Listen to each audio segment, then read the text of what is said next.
All right, welcome back, everybody. This is a very, very exciting episode of Just Stories with BT because, as you know, we are continuing with our Recycle Dreams series, which is focusing on, CEOs, entrepreneurs, businesses that are utilizing giving back as part of their business strategy, whether that's their business or whether these are actually the businesses that people are utilizing, which is our case today. So, welcome, Scott. I appreciate you for coming on. This is awesome. Hey, thank you for having me. We love to tell our stories. So any chance we get, this is wonderful. Thank you.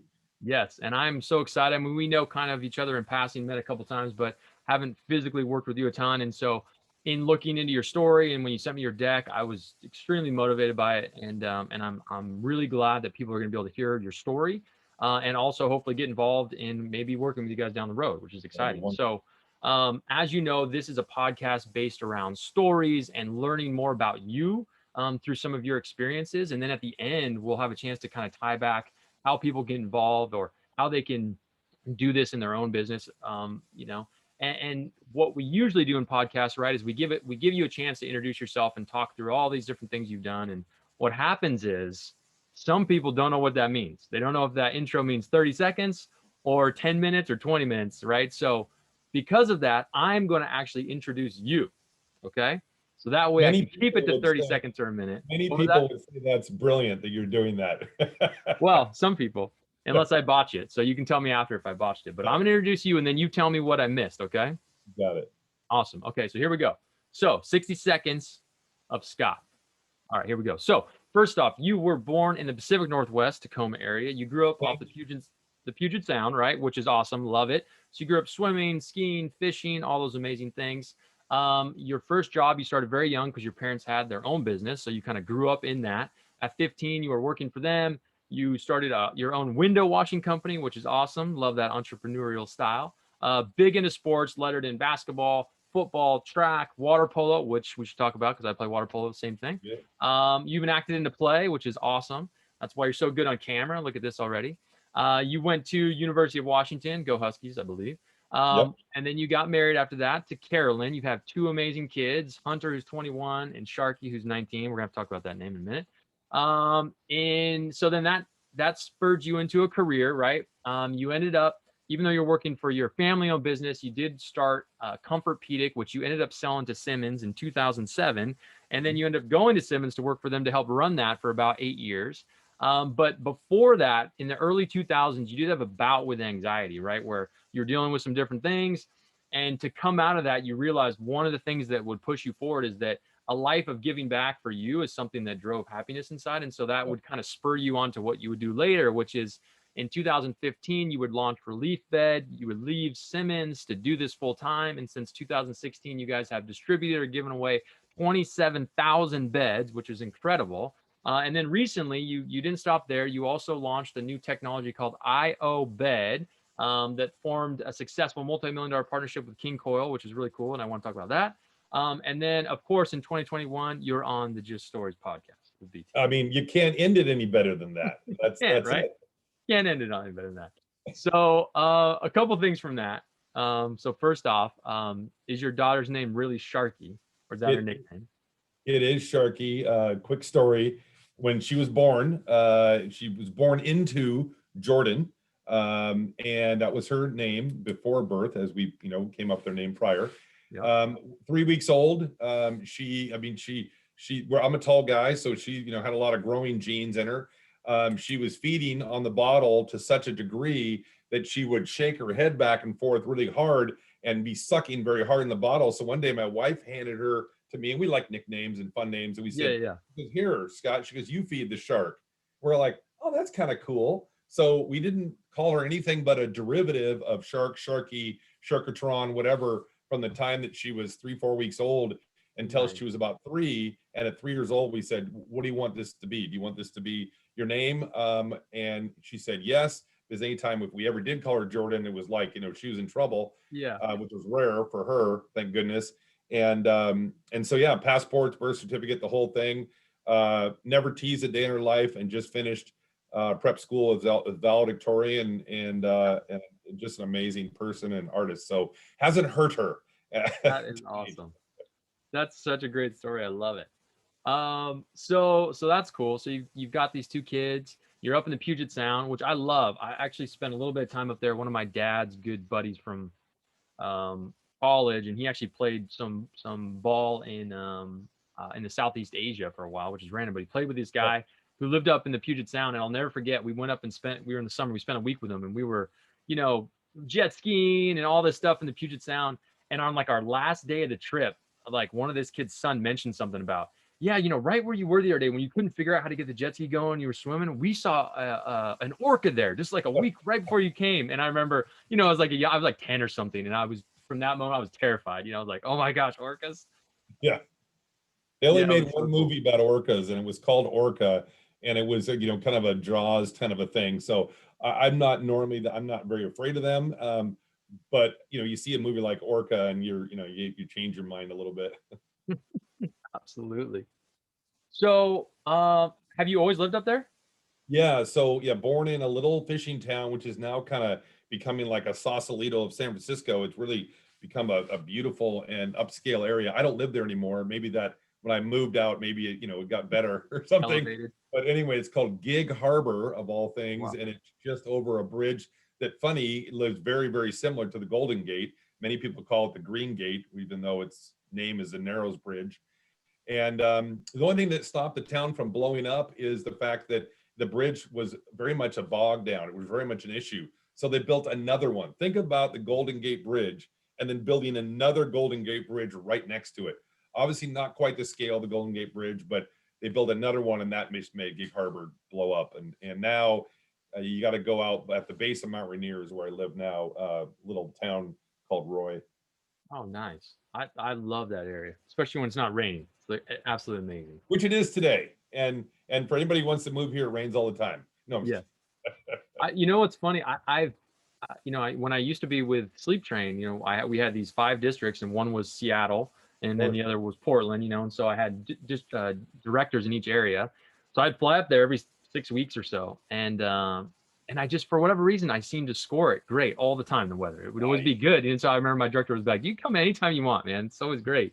Especially in the summer, I mean, it'd be like the most beautiful ever. If no one's flown down into Seattle, flying in that airport and you're going over all this, it's amazing. It's so it, lush and beautiful. It's unreal.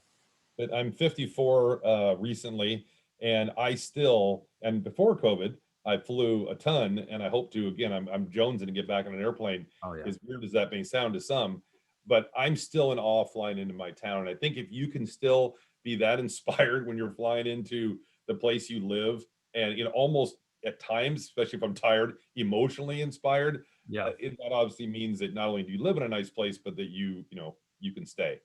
Yeah, absolutely. I've always felt that way with San Diego too. So, Oh yeah. all right. Well, I know our time is short, and I Sure. want to get as much background and value out of you as I can. And so I usually start out by asking someone to tell a funny or entertaining or some story from their history. But you were actually telling me a story right before we started about something that happened this weekend.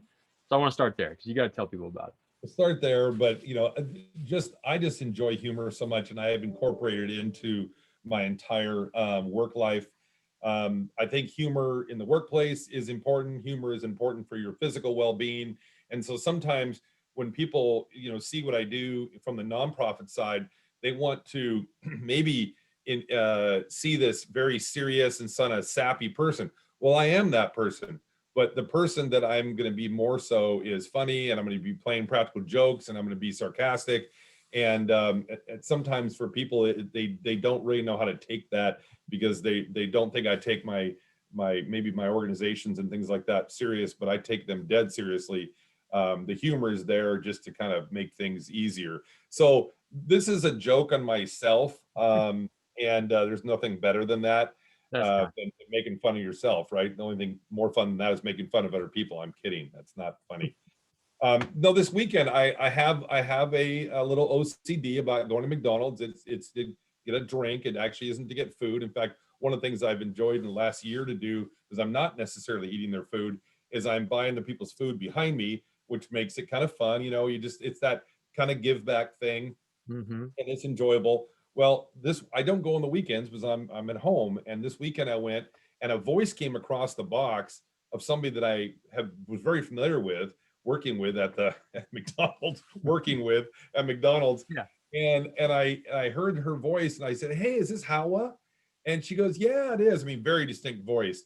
And I go, "Well, do you know who this is?" I wanted to see if she could recognize my voice by the voice versus the camera or whatever. Mm-hmm. And another voice, first time in tens of thousands of times that I've been at McDonald's, that I've heard somebody come over the top of another person like they were listening in. And the person says in a very deadpan voice, but it was meant to be funny, goes, "We all know who you are."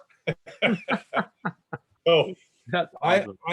I had the most just happy laugh at that, because there was so many trigger points on that. It's like, hey, they know me, that's kind of cute, right? But then, hey, they're making fun of me, which I love, and it just, I don't know, it was one of those little experiences that I'll never forget it, because it's never happened where the voice of God over the microphone came over the top of somebody else and said, "We all know who you are." Yeah, we know, guy. That's funny. The guy that gets the Diet Coke every day and buys people stuff behind him. We get it. That's right. That is awesome. He spends all the $1.10. There's something about like a local merchant knowing you or like recognizing you or something that Norman Cheers. And I love Norman Cheers. Yeah.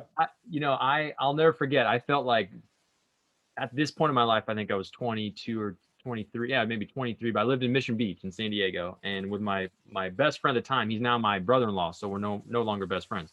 And he, no, we're still super close. That's gonna get edited out, I think. No, I'm kidding. No, yeah, definitely. So, but we lived in this little apartment in Mission Beach, and we had the bay 100 yards to this way and the ocean 150 yards this way. I mean, it's just perfect, right where they kind of come close by.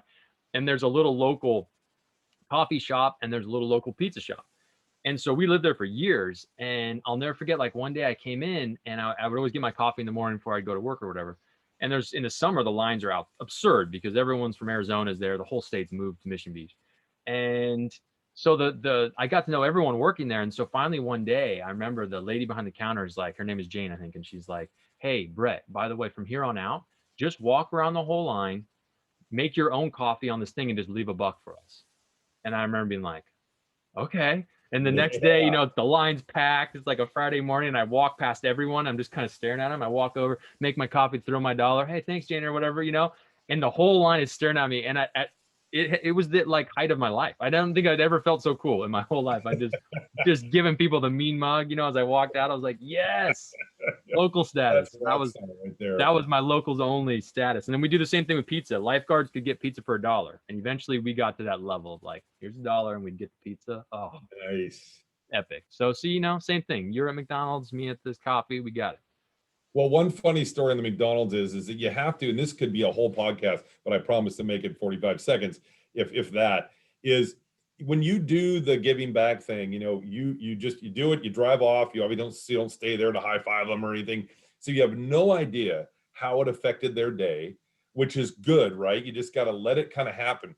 Well, when I first started doing this, I would look over and see who was going to be my next person, more so in hope that it just, I don't know, what combination would be a cool, thing to do it for. Is it a mom battling with her kids, and this is going to make her day? It doesn't make any difference what it is, but you tended to do that.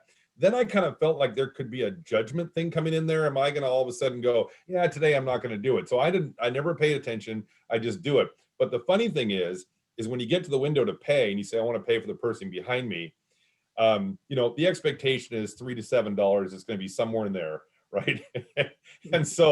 And what I tell them is, I don't want their receipt. You need to get, that's private information. You give the receipt to them for whatever reason, and just, I'm moving on.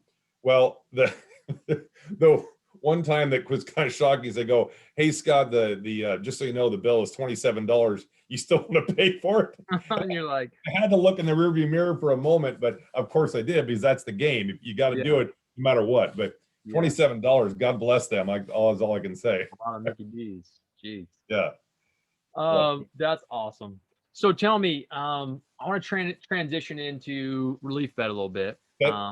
Because obviously, I mentioned in the brief intro, just the sheer amount of relief beds that you guys have obviously either donated or people have purchased. How, I want you to talk a little bit about that in a minute, but, give us the 60-second version, right? Of like just overall what this program is about. And then after that, is really where I want to go and hear you kind of tell some stories around some struggles and some low points and some challenges you faced as you've kind of gotten to where you guys are now. Sure. Well, in terms of just the general kind of how it was created is that I think different people, and you'll find this, especially if you get into a nonprofit, it's a little bit more exposed, but different people have different gifts, right? And I've decided that giving is a gift because it doesn't make any difference if somebody has means. I've found many very wealthy people that just, and again, it's not necessarily a negative. It kind of is, but it's just that's not a gift they have. They're maybe their gift is something else that they do that's wonderful. But so I think that's just something that was implanted in me along the way, because prior to Relief Bed, I would work with World Vision, I would work with different charities and things, and I just loved it. And maybe it's a little churchy in the sense that, when you grow up, doing tithing and those kind of things, you kind of get into that mindset. But that was kind of something that was implanted in me, and I really enjoy it. Hence why the addiction of, the McDonald's things or something, because that's a quick fix. I get to feel good. It's an adrenaline rush. It's an endorphin rush. And so I think there's a little bit of obsessed around wanting to feel good and wanting to do good. And so it may be chemical at some level, which obviously is hopefully turning out to be a good thing. Yeah. So, all these different things I was doing was outside of what my passion was. And my passion was around sleep. After creating Comfortpedic, I got into that bedding arena, which sucks us all in. And those who are listening that are in this, they understand it. You really can't pull yourself out of this business once you're in it. One, because it's kind of fun and awesome, but two, it just something about it. People stay in.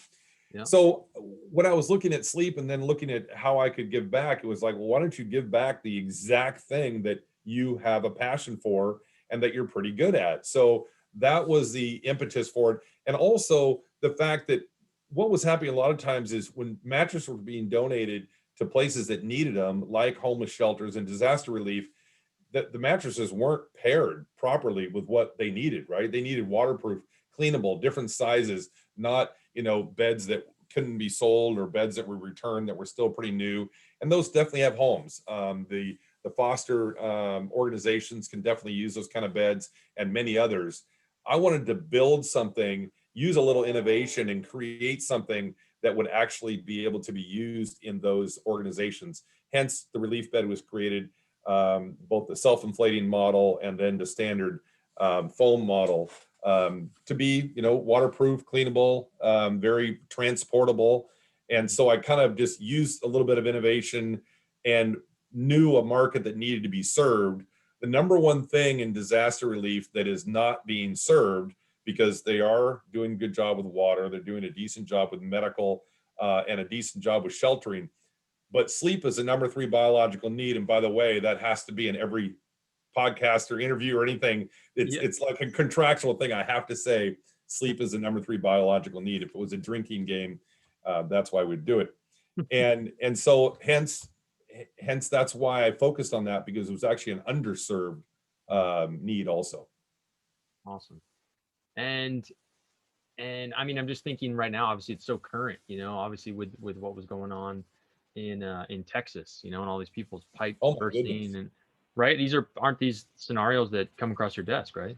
Well, perfect scenario there. And I'm, maybe you could say that it was luck and maybe it was, it meant to be. But Pastor Alex, I'll leave it at that, of a church down there reached out to us about, 3 months ago or so, and wanted to get a bunch of relief beds to create a shelter. And, or I should say a shelter. He had a need right then for some sheltering, but he also, I think, had a bigger vision to, if an opportunity came along. Well, as everybody knows who were impacted by the winter cold and those frigid temperatures, he was in full, sprint mode and was able to house a lot of people during those cold times. So it was neat to be a part of something where he had a vision for something and then have it actually, have a big need. Yeah, absolutely. Yeah, I know that just in my experience in working with donating lots of mattresses, my last 2 jobs, we've done a lot of different things, foster kids, veterans, different organizations. like you said, all of that has been awesome and so impactful, and there was so much good done, but oftentimes these immediate things would pop up, and people would reach out to me all the time, especially when I was at Living Spaces, because they knew we did these donation things and projects, and they would just be like begging for, what do you have? We need something tomorrow, or like, hey, Right, we've right, got right, 50 people that are on the ground, or we've got, and it was always like, I didn't have an answer. There was nothing we could do. right. It was like, hey, I had to plan this out. I gotta get these things made actually in 3 weeks, or whatever. So Sure. this obviously fills such a need. And so as you were growing it, when it started, how did you get it from being, just this idea and you created it to donating 27,000 sets? I mean, how does that even come about?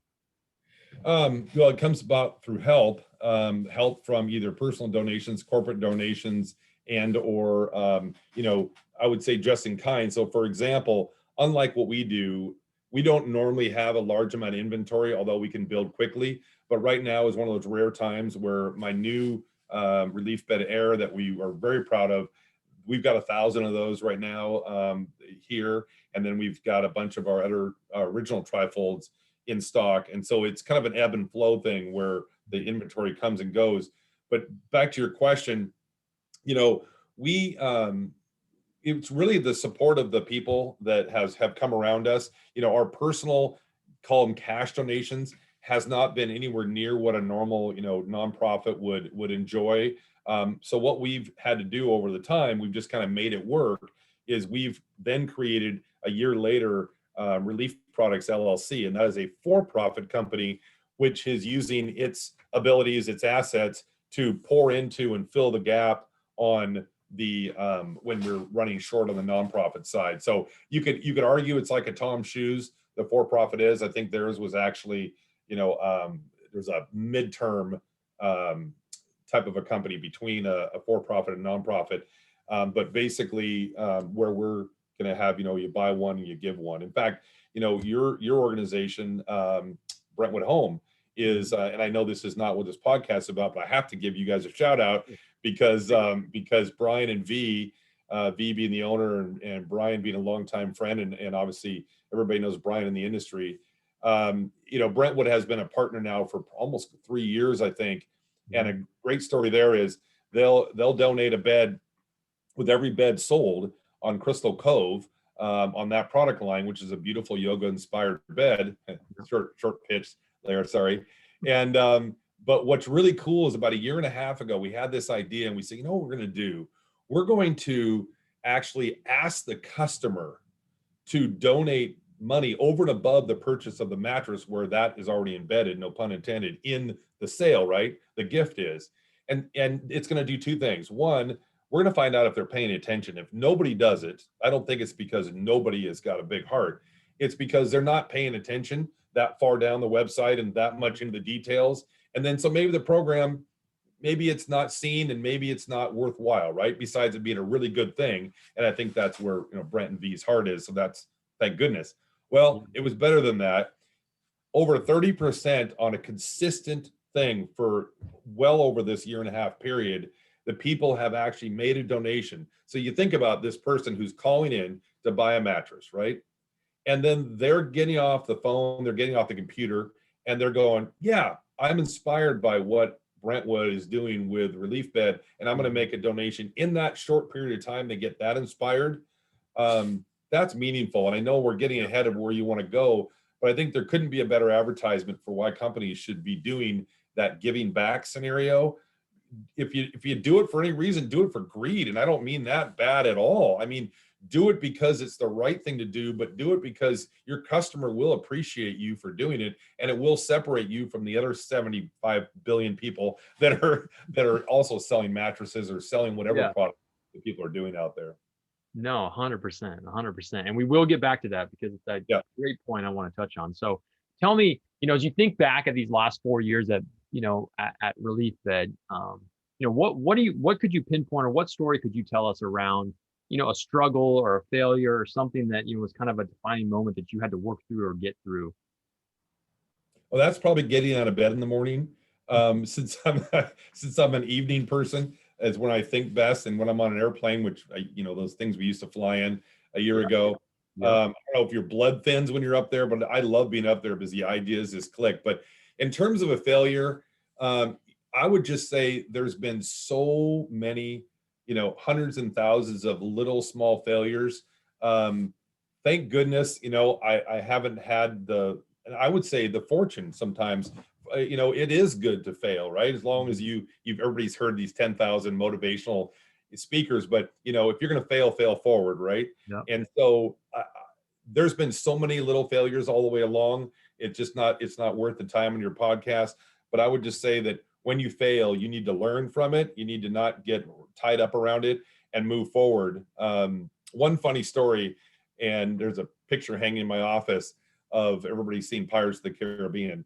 And in the first episode, I'm taking this family business that my grandfather started, the foam company that I was working in, and I grew the mattress company out of it as a separate division. Mm-hmm. We were growing very, very fast. But when you grow fast, you also leak money.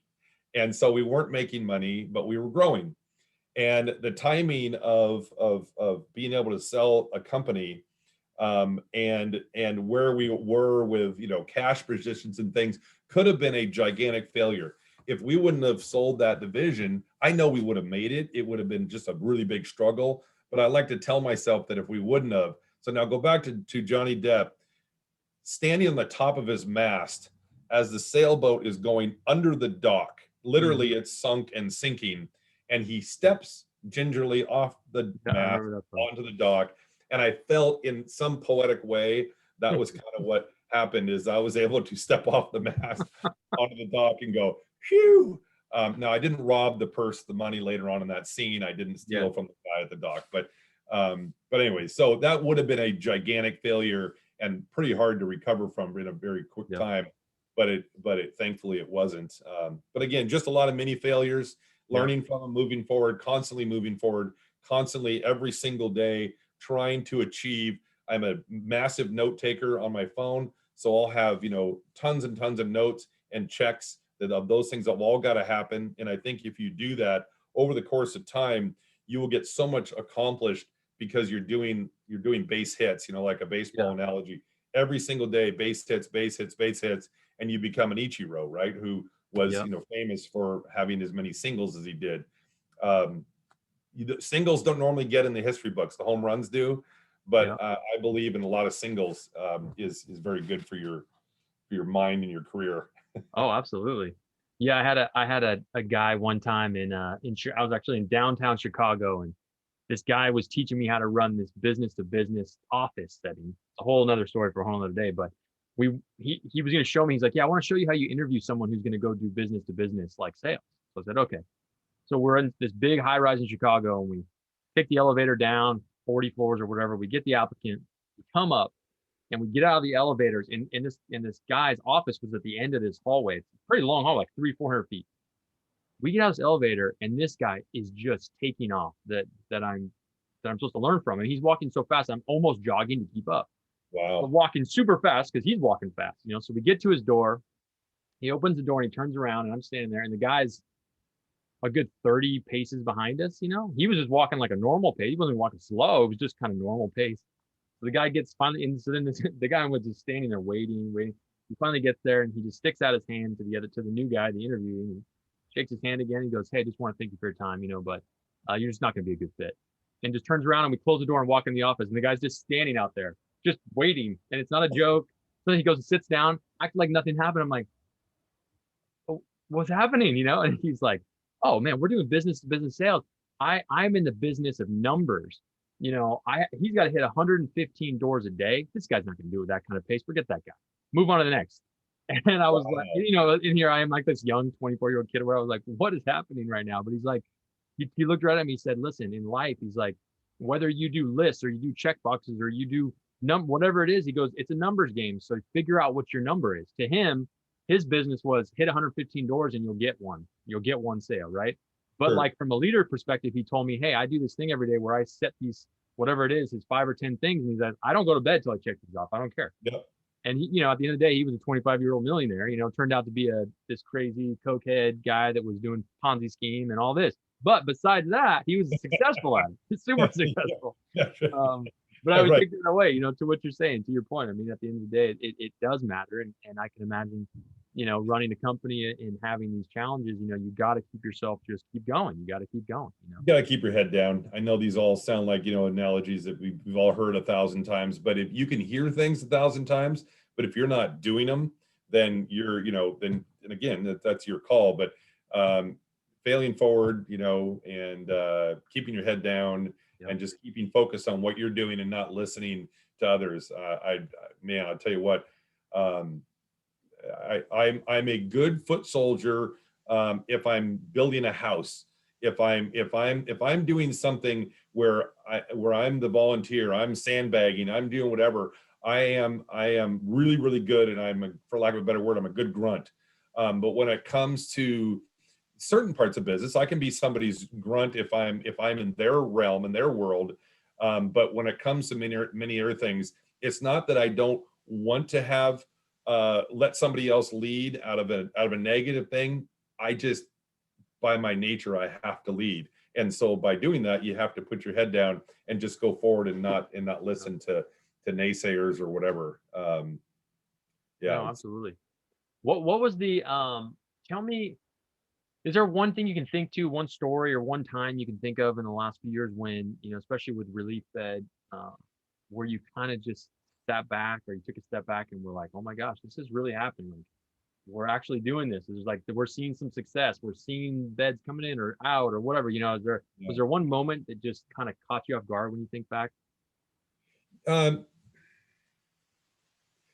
two quick ones. The first one was when we first started off. We started off with a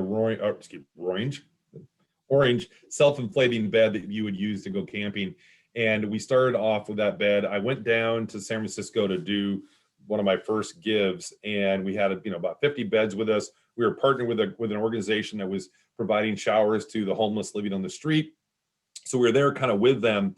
Mhm. And we were, as people were getting off the bus with their new clothes and their shower, we were providing them with this relief bed. Well, the a political office, I'll keep it that way, was down there at the time, and they were just overviewing this nice thing that was going on, obviously approved by the city. The shower bus was, if you will. And they came up to me and they said, well, this is very nice what you're doing, Scott, but but we've got an issue with it. And I said, well, what's that? Well, you're actually providing these to people, and it's allowing them to camp on our streets. Well, the Robin Hood, the do-gooder inside of me was like, all right, that's I'm sorry, but these people are not sleeping, and by not sleeping, you are only exacerbating all the different problems Yeah. that anybody has. In homelessness, it could be addictions, it could be mental health. It doesn't matter. It's something that's not right. And by not sleeping well, they're only going to potentially get worse. It's not necessarily, obviously not going to make them better. That's just sleep.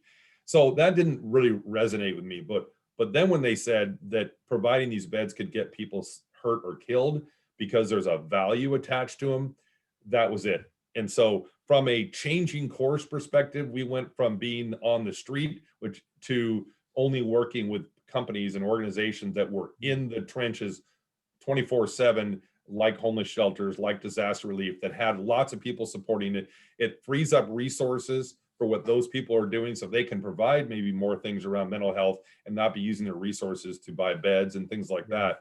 But that was a course change. In terms of when did I think back, it may be the head down, move forward, and not look back kind of mentality. But I did do that, one, due to COVID, because there's more time in our lives to do it. And two, in October, November-ish of this last year, we hit 5 years.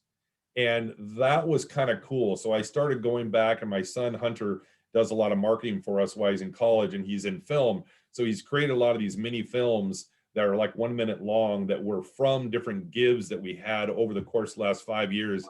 And it was really nice to sit back and just enjoy those fruits and those things that we've done, because again, it's what's going to happen tomorrow is always more important to me. But it's nice to occasionally sit back and kind of look at it because it motivates you Yeah. to do that. No, absolutely. I love that. And I want to go back a little bit and talk about the mentality of today's consumer. right? And when you think about, I can still remember hearing the term millennial, and I was on the cusp. I didn't quite fit into that, but I remember hearing it, 10, 15 years ago, and it was a thing. And here we are now, right? Now millennials are 30, 35 years old. They're in a career. They are now this big, if they're not the biggest, they're about to be the biggest buying market in the US. And one thing is consistent, which is, you know, as a whole, they want to work with companies who are giving back. They want Absolutely. to support those companies, right? And so as you think about the buying market moving forward, that's not going to change. It's just going to get more important. And so what have you seen with the organizations that have chosen to work with you as a partner? How has that helped their business? Yeah, well, no question about it. I mean, we've said enough nice things about Brentwood. We can move past that a little bit, because I think it's been a great thing for you all. But the different organizations, if anything, it's internal. The internal pride that from an employee retention standpoint, we've already proven the rule by the customers are donating over and above their purchase price of $1,000 to $1,500 or more. And so Mhm. that's a proven thing. So what the metric that I've used, because I can't, reach out and talk to these consumers, and yes, the people's businesses have grown. One of our early ones we did with a retailer of about 5 stores, and I'll keep that anonymous who that was. Their business went up 30% in a relative down market back then. And so it was a really good metric. It wasn't the metric of people were donating over and above, because we haven't thought of that yet. It was just a metric of their business where people appreciated that they were doing something with their purchase over and above, just owning something. And Mhm. I believe it's the tiebreaker. There's a lot of mattresses in our world, and obviously a lot of other products that are pretty much tiebreakers with Yeah. their technologies. And so what is going to be that thing that's going to make you different? And this is always kind of a tough point to make, but there's a lot of phenomenal charities out there, and if somebody is passionately connected to a certain charity, a certain organization, and it could be health related, it could be all tons of different things, climate related, it doesn't matter. If the people in that business are very attached to that, then they should probably go with their passion. But I would argue that it probably makes more sense if you're actually giving into the thing that you're actually selling. Again, somebody may have a personal reason to be involved with something else, and that's good. And I'd almost argue that maybe you just do that, not anonymously, but do that just as a side thing, right? That you're personally attached to that, whether there's been family struggles or whatever. But to lop it into a business, I think that has to be, and it may sound weird, but more strategic in nature. You're still doing something phenomenal, but you're doing something that is basically magnifying your brand. Yeah. And yet, and so I don't know. I think people will understand what I'm saying. I'm not trying to dismiss doing other things that are in some ways maybe much more worthwhile than providing better sleep to organizations like shelters and homelessness. But it's kind of cool because it is a very good thing. It is a needed thing, and it would magnify your brand and show you that you have a passion for sleep. Than bifurcating that passion. Yeah, no, absolutely. And I think to your point, I mean, I think there's enough people out there who can give you enough metrics around the success of giving programs, and Sure. I've talked about this already on this podcast, just about my personal experiences with taking 3-week sale chunks off and not putting anything on sale and just doing a giving event.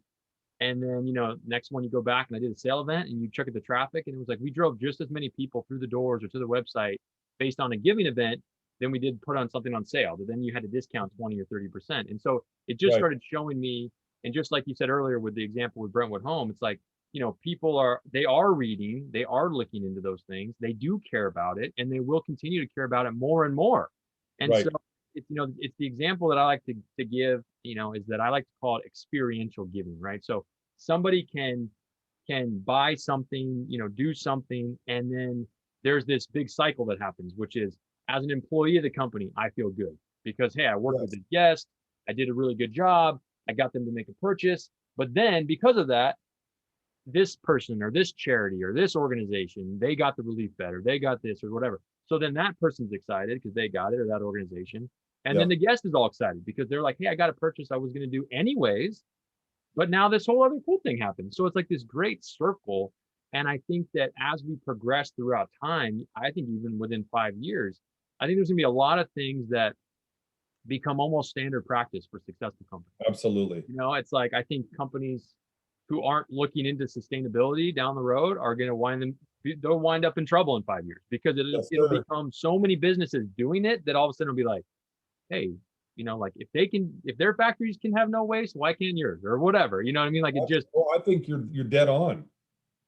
yeah. And I think so. I think it's the same thing with giving. I think that obviously everyone knows the Tom's model, just because it was just so kind of in your face when it first came out, like buy one, give one. This is brilliant. But people Right. have just morphed it to all these other things. And I think that weaving that in the structure is really important. So tell me, as I know we've been on a long time already and we don't have too much more time, but I do want to give people an opportunity. So like if they've got a business out there, it's mattresses, it's furniture, it's whatever, like how do they partner with you to set something up that they could do an event? Yeah, well, what's really nice and simple is that everything is turnkey. So we try to have everything be done for them. So not only is it a good thing and proven to be a good thing in the giving back and doing the one for one, or they can do if that for some reason isn't in their model because the amount of the value of a bed is too much into the margin, which I get depending on what you're selling. You don't have to do the one for one. You can just have a relationship where we do a give of 50, 100, 1,000, whatever beds to an organization. That becomes your budget. And then we talk about that scenario and we weave that into the business. But the best thing, like I said, is that it's turnkey. You don't need to have their marketing department go into heavy mode of creating this campaign from scratch, creating the assets, having to go out and do all these things. It's all tailor made and done. And then what happens is, as soon as they reach a certain budget and they want to do a give, several things happen. Number one is we've got all of our things ready to go. Yeah. Ask them and inspire them to please have that give be in their region. If they're a national company, they have the ability to go maybe where the hot buttons are, the need is in the country.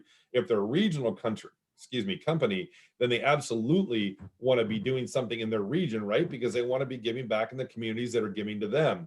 Yeah. But we take it a step further. We don't say, they write us a check. We then get the beds together and make the give and then say, here's what happened. This was great. Here's a few photos from it. Post them on your website. It's a really good thing. Thank you. We don't like that scenario. The scenario that we really like is that we ask them to please go with the product there with their team, make it a team building event, get that internal pride growing, everything else. And oh, by the way, you got all your, photo assets and you got your storytelling at the same time. But there's so many things that can click within that's a much preferred way that we do things, is to get the companies completely involved from the beginning to the end of the process. That is awesome. So last thing is, what if somebody wants to reach out to you? How do they get in touch with you? Yeah, it's super easy. Scott at reliefbed.com. Website is reliefbed.com or reliefbed.org.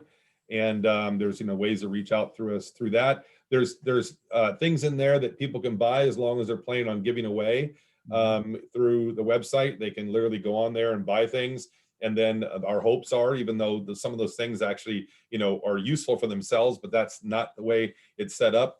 And so, or you can call us. A lot of the time, the larger I hate to say deals, but we're business people, that we do, is definitely over the phone and we work through what people want. But if somebody just, which happens quite often, if somebody just wanted to, give relief kits or actually pass out relief kits, which are on our site, which is a kit with like a yoga mat in it and a nylon bag. And then inside that is socks and medicine kits and things like that. Cool. Those things can be purchased and then they can just go out and either give them to a shelter who uses those to build bridges to the homeless to try to bring them in, or they can give them out themselves as long as they're safe. I don't want to endorse anything that isn't safe. I can tell you I've been doing it for 5 years and I've found it to be pretty safe. That's awesome. That is awesome. Well, thank you so much. You're welcome. This hour like breezed by so fast. It's not an hour. Oh my goodness. It's just how it goes, like this. Though I love telling stories, my favorite. So thank you again so much for the time.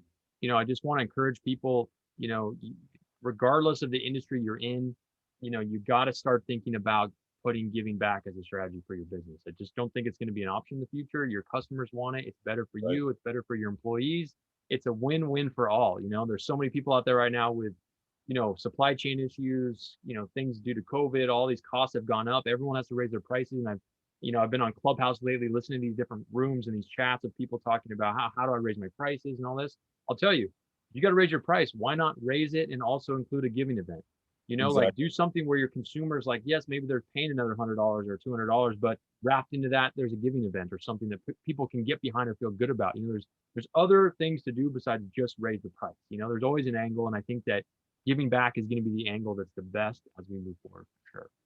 Absolutely. And I love what you said about the sustainability piece, because that's very near and dear to me, is that isn't going to be a question mark in a year, 2 years, 3 years, 5 years from now. That's going to be a rite of passage. Yeah. I would hope that the giving back model will be the same. I'd hate to delete myself a little bit, or my organization, but I would almost say sustainability first, folks, and then the giving back is amazing. But please work on the sustainability piece, because that's we're all going to be affected by that. Yeah, no doubt. Awesome, Scott. Well, thank you so much All for right. your time. I appreciate it. It was amazing. Thank We'll you, talk brother. soon. All right.